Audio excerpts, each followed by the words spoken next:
आपण जो विषय घेतलेला आहे तो म्हणजे जीवन संगीताचे 7 स्वर.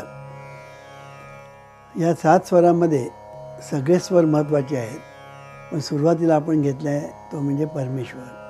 त्याचं मुख्य कारण परमेश्वराबद्दलचं अज्ञान हे मानवजातीच्या दुःखाला कारण आहे, मूळ आहे. हा आमचा सिद्धांत आहे जीवनविद्येचा, आणि म्हणून हाच विषय मी घेतलेला आहे. कारण लोकांचं परमेश्वराबद्दलचं जे अज्ञान आहे ते दूर व्हावं म्हणून. कारण आस्तिक जरी झालं ना आणि नास्तिक जरी झाला तरी दोघेही परमेश्वर ह्या विषयाबद्दल अज्ञानीच असतात. आणि त्यामुळे तो म्हणतो मी नास्तिक आहे, तो म्हणतो मी आस्तिक आहे. पण आस्तिक हा आस्तिक नसतो, नास्तिक हा नास्तिक नसतो. कारण नास्तिक कधी आस्तिक होईल आणि आस्तिक कधी नास्तिक होईल सांगता येत नाही. संसारात सगळं सुरळीतपणे चालताना तोपर्यंत आस्तिक, थोडं बिघडलं नास्तिक होतो, लगेच नास्तिक. देव सगळं झूट, असे आम्हाला लोक माहिती आहेत, आमच्या पाहण्यात आहेत, म्हणून सांगतो. म्हणजे देवाबद्दलचं जे अज्ञान आहे की देवामुळे आपल्याला सगळं बरं बरं बरं होतं, ते देवामुळे, कळलं की नाही. आणि त्याचा कोप झाल्यामुळे संकट येतात, हा समजच चुकीचा आहे. परमेश्वर कृपाही करत नाही आणि कोपही करत नाही. तो तुमच्या वाट्यालाच कधी जात नाही.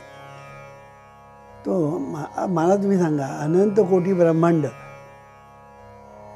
ज्याच्याकडून निर्माण होतात, इथे सुद्धा जीवनविद्येचा सिद्धांत आहे, तो निर्माण करत नाही, त्याच्याकडून निर्माण होतात, कळलं की नाही.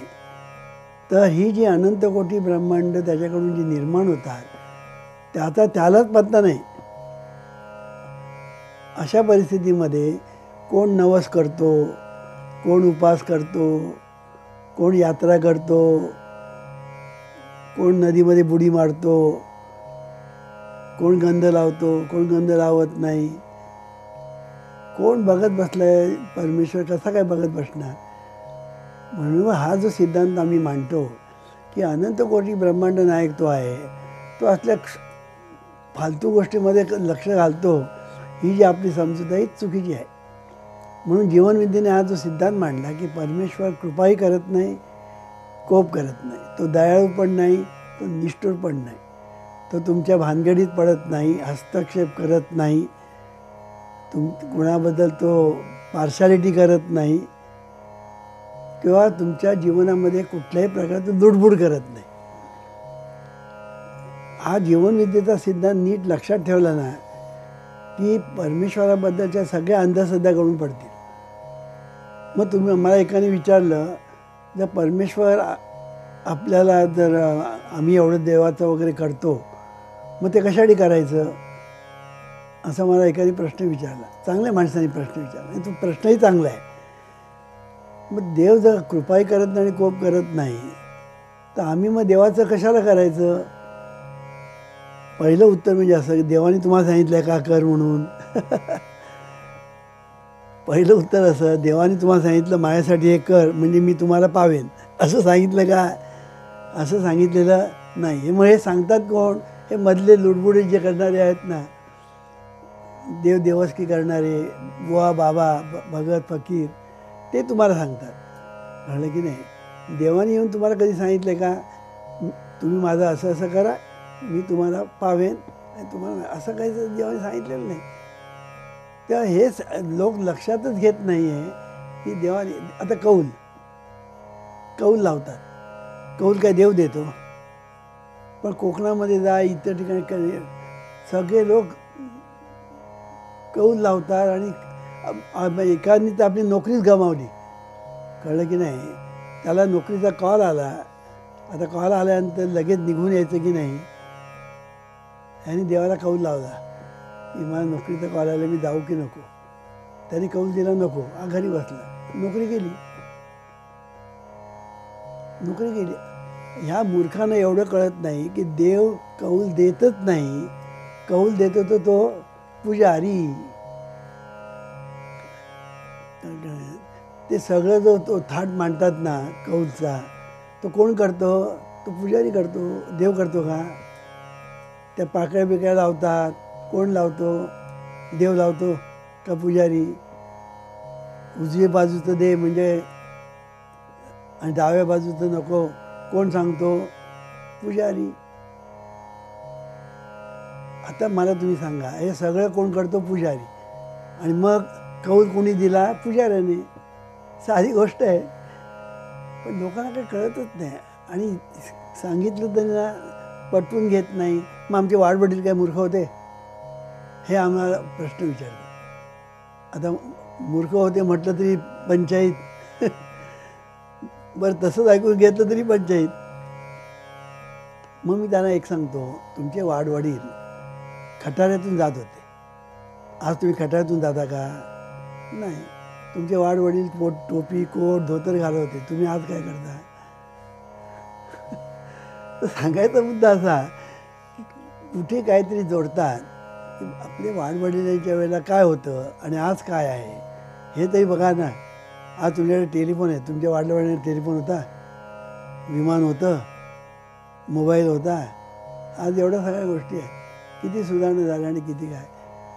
मला सांगायचा मुद्दा असा की वाडवडील मूर्ख होते वगैरे वगैरे असले जे पॉईंट, हाच मुळात चुकीचा मुद्दा आहे. म्हणून परमेश्वर तुमच्यावर कृपाही करत नाही आणि कोप करत नाही. तो दयाळू नाही आणि निष्ठुर नाही. तो तुमच्या जीवनामध्ये हस्तक्षेप करत नाही. एवढं लक्षात ठेवलं, मग महत्त्व कशाला आलं? महत्त्व तुम्ही काय करता त्याला महत्त्व आलं. कर्म आणि कर्मफळ. कर्म हे महत्त्वाचं आहे. जीवनामध्ये काय महत्त्वाचं आहे? कर्म. आणि या कर्माला किती 4 तोंड आहेत.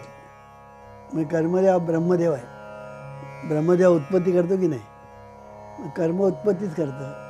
चांगलं असेल किंवा वाईट असेल, पण उत्पत्ती करणारा कोण? कर्म. त्याला 4 तोंड आहेत.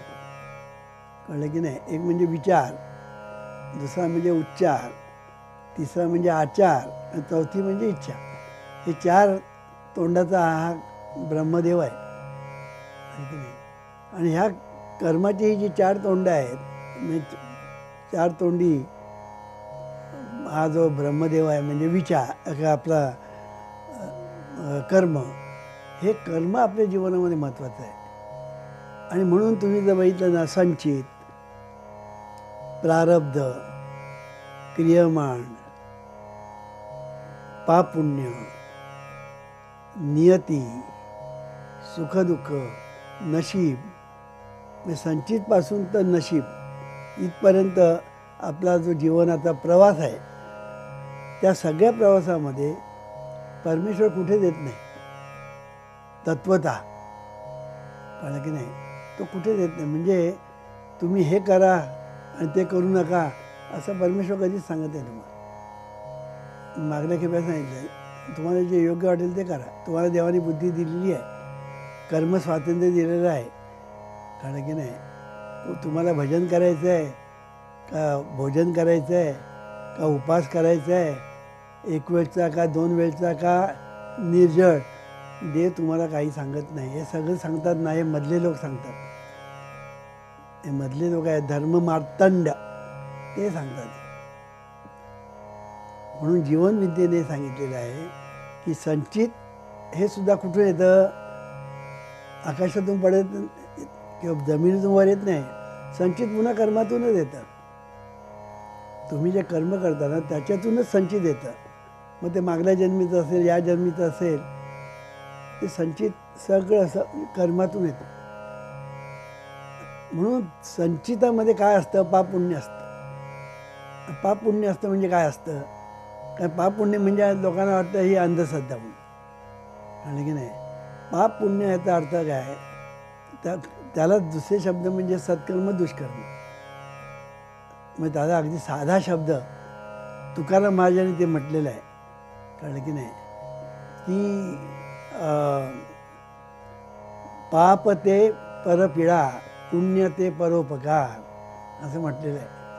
म्हणजे परोपकार म्हणजे सत्कर्म, पीडा परपीडा म्हणजे पाप, म्हणजे कर्मराशी त्यांनी जोडले. पण जीवनविद्या काय सांगते? हे बरोबर आहे, पण सूक्ष्मदृष्टीने जर पाहिलं ना तर त्यात फरक आहे. तो फरक काय आहे की आपण ज्याला परपीडा म्हणतो त्याला आपण दुष्कर्म म्हणतो. आणि ज्याला परोपकार त्याला आपण सत्कर्म म्हणतो. तर ह्या सत्कर्माचं फळ हे मिळालंच पाहिजे. तर ॲक्शन झाली की रिॲक्शन होणारच, कळलं की नाही. ॲक्शन झाली की रिॲक्शन ही होणारच. आता ही जी रिॲक्शन जी होते, ॲक्शन झाली रिॲक्शन झाली, ही जी रिॲक्शन जी होते ती तुम्ही कर्म केलं की रिॲक्शन होते, कळलं की नाही. पण ताबडतोब होते असं नाही. कधी ताबडतोब होते, कधी जरा उशिरा होते, कधी 2 दिवसांनी होते, कधी 4 दिवसांनी होते, कधी 8 वर्षांनी होते. एक मी उदाहरण देतो. एखाद्या माणसाने खून केला आणि तो पळून गेला आणि 8 वर्षानंतर तो पकडला गेला. त्याला शिक्षा झाली, फाशीची शिक्षा झाली, की नाही. तर तो म्हणे मी 8 वर्षापूर्वी केला होता, त्याला आता काय, 8 वर्षापूर्वी तू केलास ना, त्याची तुला रिॲक्शन नाही. तसं तू मागल्या जन्मी केलेलं असो, या जन्मी केलेलं असो, कर्म केलं की त्याचं जर फळ मिळालं नाही तर ते संचितात जातं. हे लक्षात ठेवलं पाहिजे. तुम्हाला जोपर्यंत फळ मिळत नाही ना तोपर्यंत ते संचितात जातं. ते फळाला आलं ना की ते मायनस होतं, की नाही, ते मायनस होतं. म्हणून जोपर्यंत कर्म फळाला येत नाही तोपर्यंत ते संचितात असतं. त्याला आम्ही हृदय बँक म्हणतो ना. हृदयामध्ये बँक आहे, डिव्हाइन बँक असं आम्ही त्याला नाव दिलेलं आहे. दिव्य बँक. आपली जी आहे ती साधी बँक आहे, कारण की नाही, ऑर्डिनरी बँक. आणि आपल्या हृदयामध्ये जी बँक आहे ती डिव्हाइन बँक. तर हे जे संचित सगळं आहे ते त्या बँकेत आपण डिपॉझिट केलेलं असतं. बँकेत डिपॉझिट करतो की नाही आपण पैसे, बँकेमध्ये आपण पैसे डिपॉझिट करतो, तसं आपण या डिव्हाइन बँकमध्ये हे डिपॉझिट करतो. काय, पाप आणि पुण्य. म्हणजे काय, दुष्कर्म जे फळाला आलं नाही ते पाप, आणि सत्कर्म जे फळाला आले नाही ते पुण्य. हे दोन्ही आपण डिपॉझिट करतो, कळलं की नाही. म्हणजे संचितात ते गेलं. म्हणजे बँकेत आपला जसा अकाउंट तसा आपला डिव्हाइन बँकमध्ये अकाउंट सुरू झालं. डिपॉझिट केल्यानंतर सुरू झालं. हे सगळं संचित, कळलं की नाही. आता ह्या संचितातून आपण काय काढायचं, या संचितातून आपण काढायचं काय, पाप काढायचं का पुण्य काढायचं, हे तू ठरव. इथे जीवनविद्येचं वैशिष्ट्य आहे, कळलं की नाही. आता मला तुम्ही सांगा, तुम्ही आता ह्याच्यामध्ये पैसे डिपॉझिट करता कुठे, बँकेत, तर कॅश पाहिजे का चेक पाहिजे असं आपण म्हणतो की नाही. नाही आम्हाला बा कॅश पाहिजे, ते तुम्हाला कॅश देतात. नाही आम्हाला चेक पाहिजे, चेक देतात, कळलं की नाही. मग दोन्ही देतात. तसं इथे तुम्हाला पाप पाहिजे का पुण्य पाहिजे. तुम्ही जाऊन मागता कुठे, डिव्हाइन बँकवर जाता आणि तिकडे तुम्ही मागता, मला हे पाहिजे आणि ते पाहिजे. आता हे मागता म्हणजे काय करता, चिंतन. तुमचं चिंतन काय, चिंतन हा चेक आपण हे करतो की नाही, स्लिप देतो की नाही पैसे काढण्यासाठी, तशी, किंवा चेक देतो आपण. पैसे काढण्यासाठी चेक आहे, पैसे घालण्यासाठी चेकच असतो. तर हा चेक आपण जेव्हा काढतो त्यावेळेला आपण जसं तसं संचितातून आपण काढतो. कसं, चेक देऊन. चेक कुठला, चिंतन हा चेक, कळलं की नाही. आता हे चिंतन 2 प्रकारचं आहे, शुभ आणि अशुभ.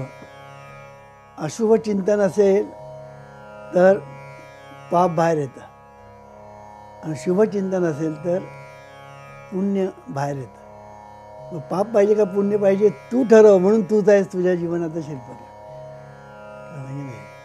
म्हणजे तुमचं नशीब तुम्हाला जर बदलायचं असेल ना तर तुम्ही बदलू शकता. नियती तुम्हाला पाहिजे तशी घडवून आणता येते, कळलं की नाही. चांगली किंवा वाईट, चांगलं नशीब किंवा चांगलं वाईट. नशीब 2 प्रकारचं असतं.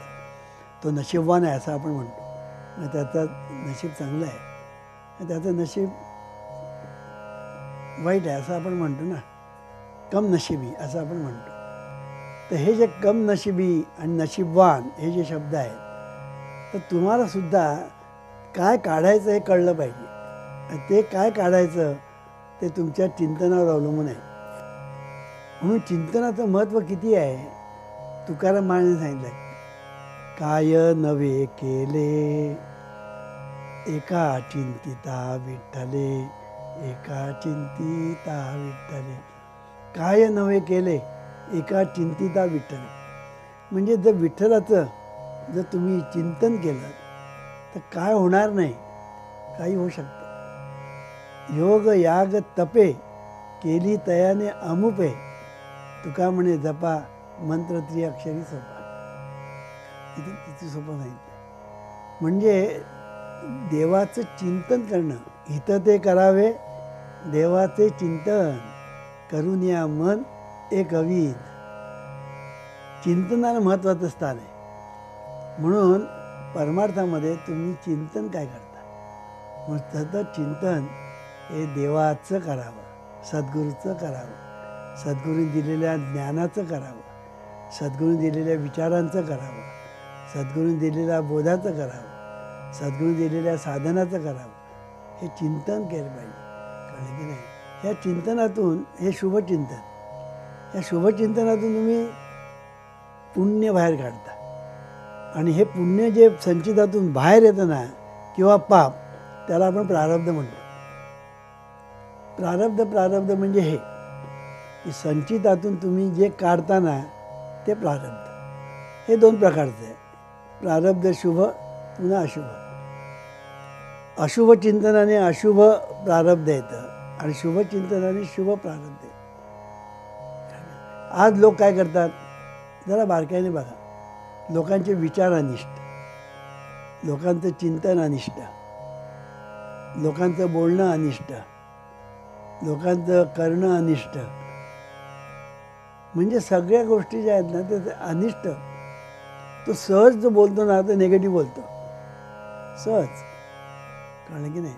हे आमचं कार्ट आहे ना, जे पाहुणे आलेले असतात आपल्याकडे, त्या पाहुण्यांना काय सांगतो आपल्या मुलाबद्दल, हे आमचं कार्ट आहे ना, हे कम नशिबी आहे म्हणा. अभ्यास करत नाही, काय नाही काय नाही काय नाही, सहज बोलतो तो.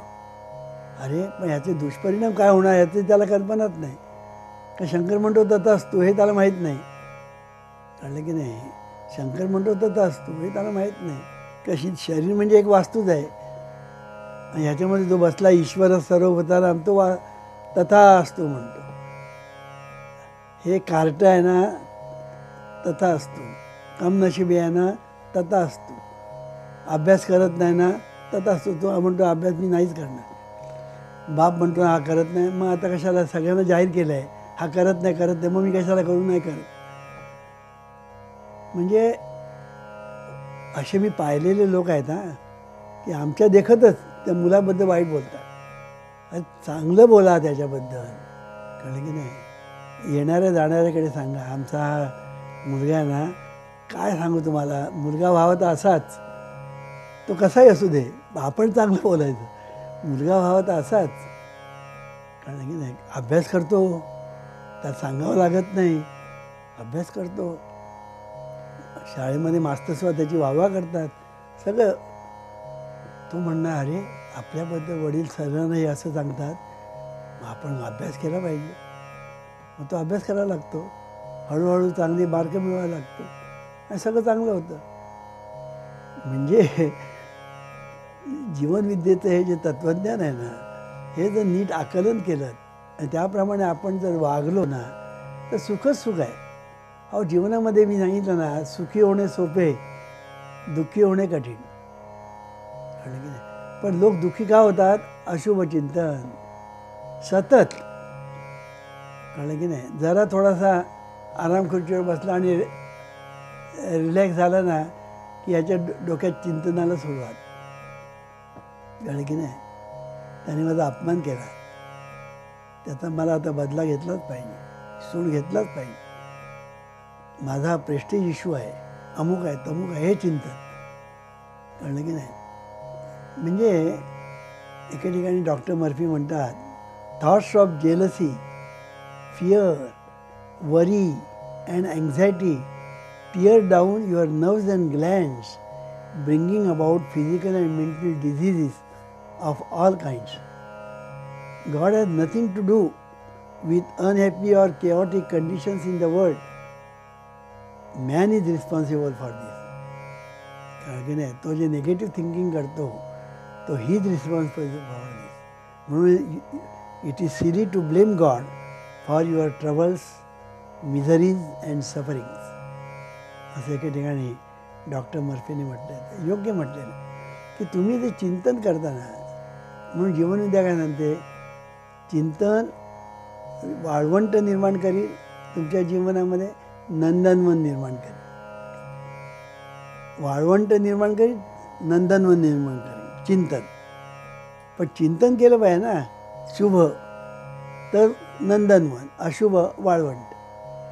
मग जीवनाचं वाळवंट करायचं का जीवनाचं नंदनवन करायचं, तू ठरव.